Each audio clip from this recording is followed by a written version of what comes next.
This topic may seem a stupid topic for some, as I don't mean how to create a character for Dungeons & Dragons. This video isn't about the numbers or stats or what you need to write down on a character sheet. This is literally about crafting a character for anything. But Jessica, I hear you asking, everyone knows how to make a character.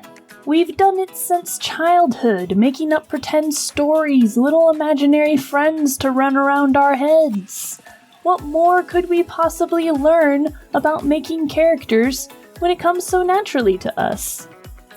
I would have been inclined to agree with you before I met someone who didn't do all those things as a kid and actually had to learn how to create a character.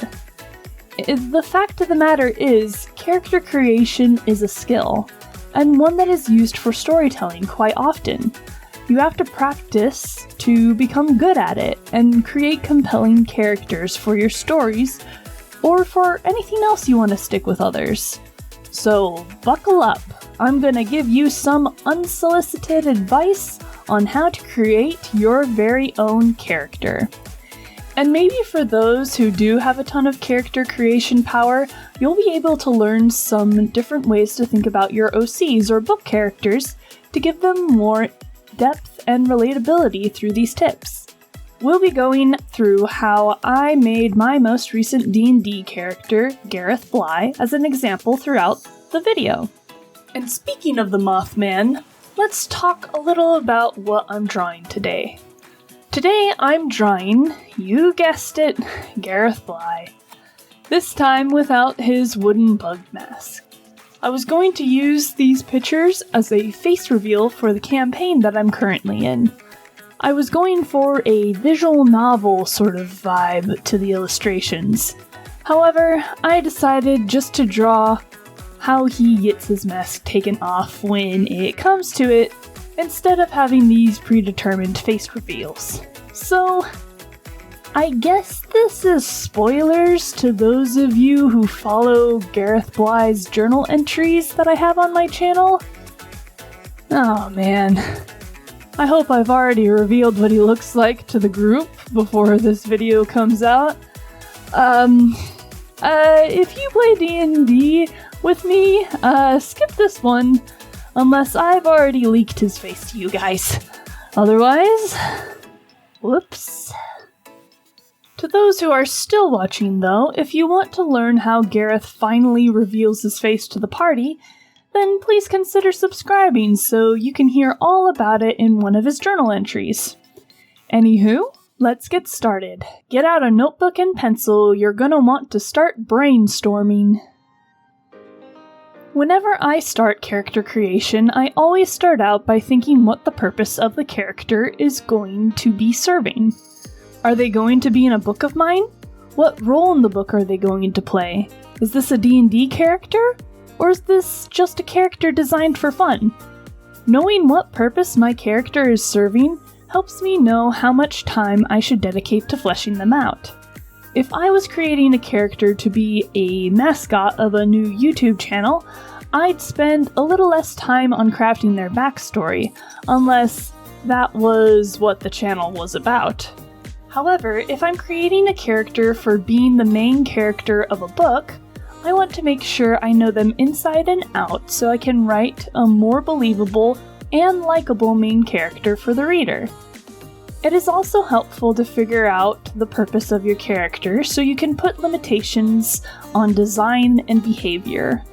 For example, if you're creating a book and you want it to be a historical romance piece set in the times of pirates, then making your character a lightsaber-wielding alien from the planet Krypton might not be the best fit. Limitations on characters help them become more interesting and fit within the world or idea you want to represent. Let's take the YouTube mascot idea again.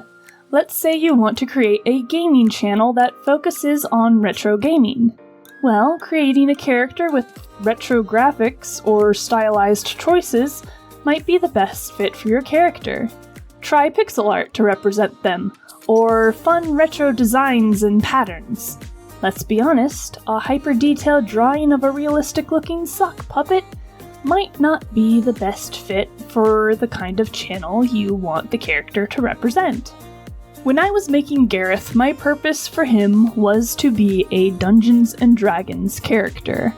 I asked what the limitations were for the world my dungeon master had created for the campaign, and set to work trying to think of ideas for how my character could live and interact in the world. My DN gave me some information about a religion in the world that worshipped the sun goddess Hohin, and I knew I wanted my character to somehow interact with that aspect of the world. I also wanted to play a character that wasn't good at speaking to others and was a bit socially awkward. I also knew that I wanted him to be a spellcaster of some kind, because the people who worship Hohin, called the Hin, hate magic unless the magic derives from a deity, like how clerics or paladins use it. It was this and my own personal preference that I decided that Garreth would be a druid that lived by himself and was afraid of the Hin people. Now that I had my basic concept down, I went on to the next stage of character creation. Putting aspects you like or are inspiring to you into your character. I went a little into what I wanted for Garreth beforehand, making him a guy and wanting him to be a druid because I had never played a druid before, but there were a lot of things I did to make him more enjoyable to play for myself. A big thing was I wanted to make Mothman, but in D&D. I got the idea while driving home one day. Where I live, there are a lot of trees right by the side of the road, and the way back to my house has trees covering the road, like we're driving down a mystical forest path, dappled lighting in the sky, where fairies hide and laugh at our metal contraptions as they roll by. But it was nighttime, so it was dark and creepy when I went down the path, and ideas of what could be hiding in the dark mists entered and scared my brain. I started thinking of cryptids, monsters hiding out in the ivy bushes, just staring as my headlights lit them up for a split second, then vanishing into the woods. And then I thought of funny videos of men dressing up as Bigfoot to get a reaction online, and thus thought of Mothman. That's why Garreth has his monstrous look about him when he wears his cloak, as he's trying to scare off people because he's scared of them. Some other aspects I gave to Garreth purely because I liked them at the time of his creation were sharp teeth, yellow eyes with black sclera, soft boy energy, social awkwardness, a depressing backstory, and an experienced but hopeful look on life. There were other things I gave him as well, purely because I liked them or wanted to explore that aspect in that character, but those are a bit too spoilery for this video. Point is, in this step, look for what you like or want to explore in a character and give them those attributes. Give them reasons for having those attributes, and you'll be well on your way to creating a more fleshed out character. Even if your character is only supposed to be a design and have no to little story for them, giving them reasons to have certain design elements helps create a better character in the long run. Next, start using them. Now that you have a general idea of who and what your character is about, start making little details for them and their personality. Most of these should come naturally to you, given that you've come up with a base background. So play around with it and see what makes sense for your character. These can be big personality things, or just small little detail things. This really is the fun part, where your character starts becoming an actual person. This part of creating a character can go on for a long time. You'll discover things about your character as you use them, or write about them, or draw them, that you wouldn't ever have figured out if they were static and unmoving. Using Garreth as an example again, I had gotten most of his concepts and personality base down. But before I started playing him in the campaign, I wrote a backstory for him as if he was actually telling it to me. It's how I got the idea to start his journal entries in the first place. Because I did this, I started to know how Garreth thinks about the world around him and how his personality makes him have little quirks. For example, Garreth holds some of his moth family that he grew up with inside the coat he wears. He always has the spell Speak with Animals prepared because that's really all the socialization he gets from day to day. I also came to realize that he doesn't really hate the Hin religion, but instead fears it and is untrusting until they can prove that they can be trusted. He gets angry fairly easily, but is quick to forget and forgive. He often seeks out food when he's in a bad mood because feeling like he's full gives him comfort when he's stressed. He also makes little things out of wood because he got bored while he lived in the forest, so he taught himself how to create things.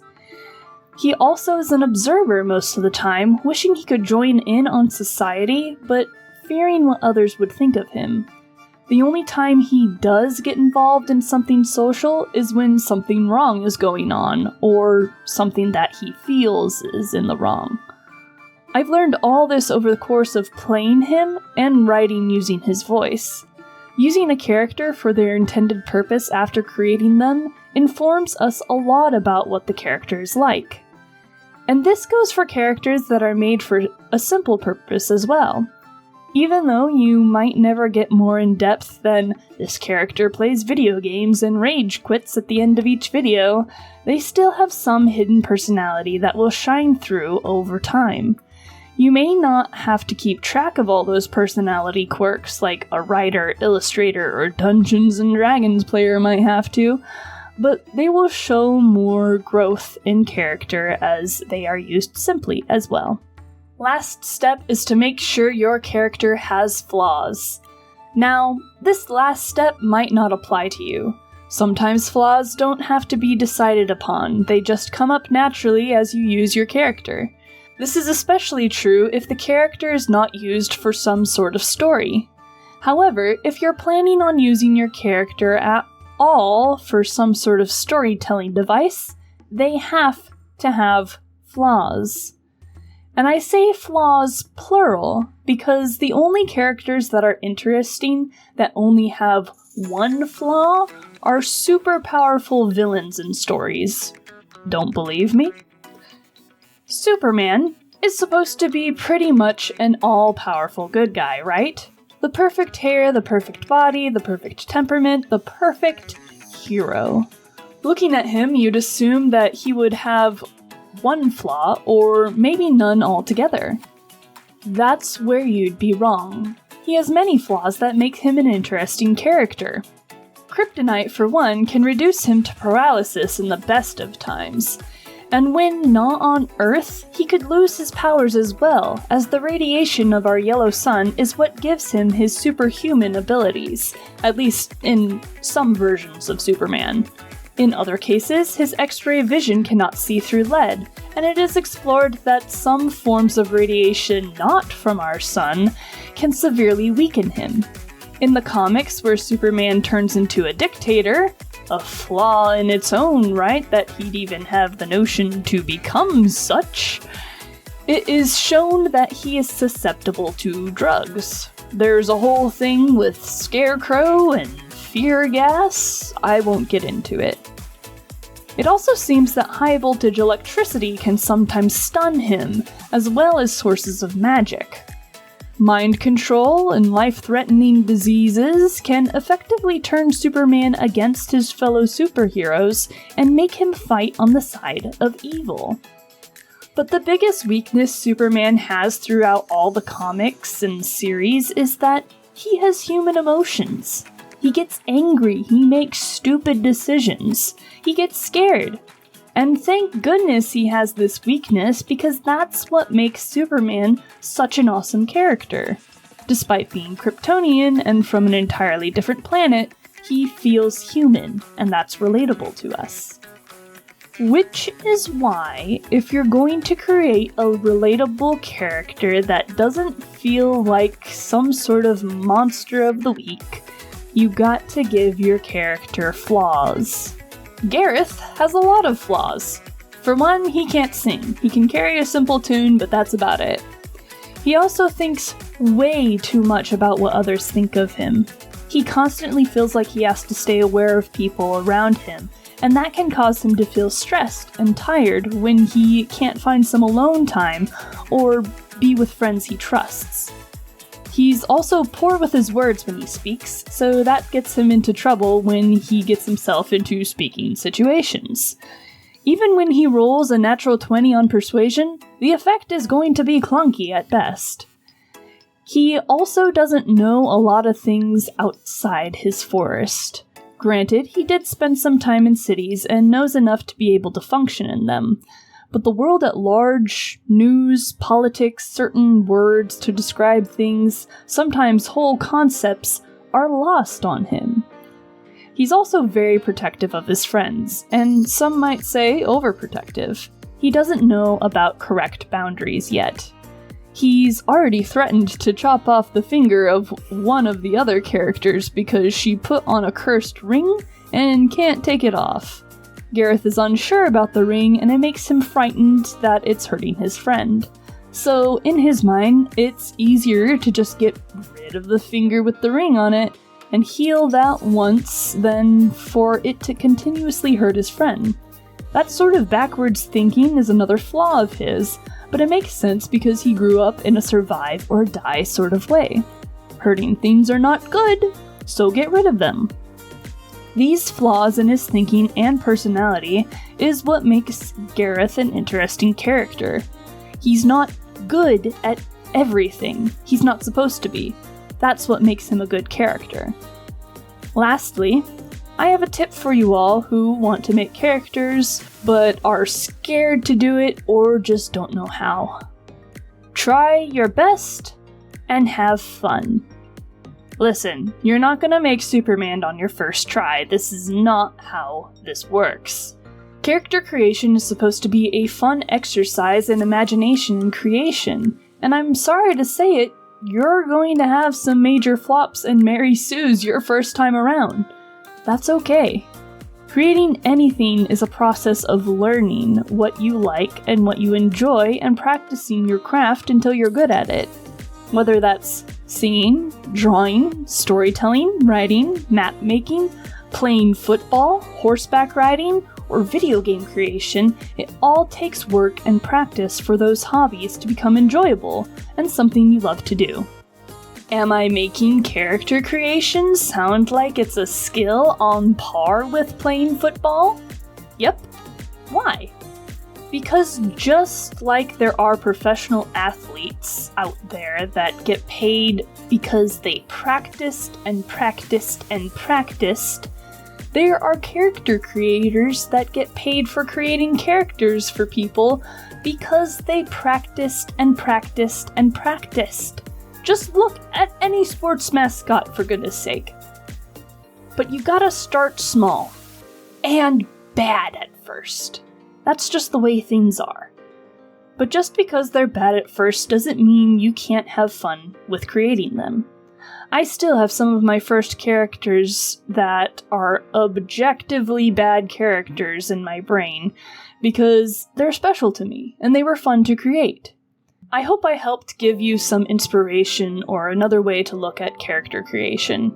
I hope you'll have fun creating characters and stories and whatever else you choose. Once again, the art in the background of the video is Garreth Bly, my most current D&D character, and the main character in a series on my channel called Garreth Bly's Journal. If you want to learn more about his character or what he thinks of his world and his friends, then please look for those videos on my channel. If you want to find out why Garreth looks the way he does, then consider subscribing so you can be notified when I upload the next journal entry of his. Till I see you again, have fun creating characters. He always has the spell Speak with Animals prepared because that's really all the socialization. He always has the spell Speak with Animals prepared because that's really all the social. He always has the spell Speak with Animals prepared because that's really all the socialization. Crap. He always has the spell Speak with Animals prepared because that's really all the socialization he gets from day to day. Looking at him, you'd assume that he would have one flaw, maybe, or maybe none altogether.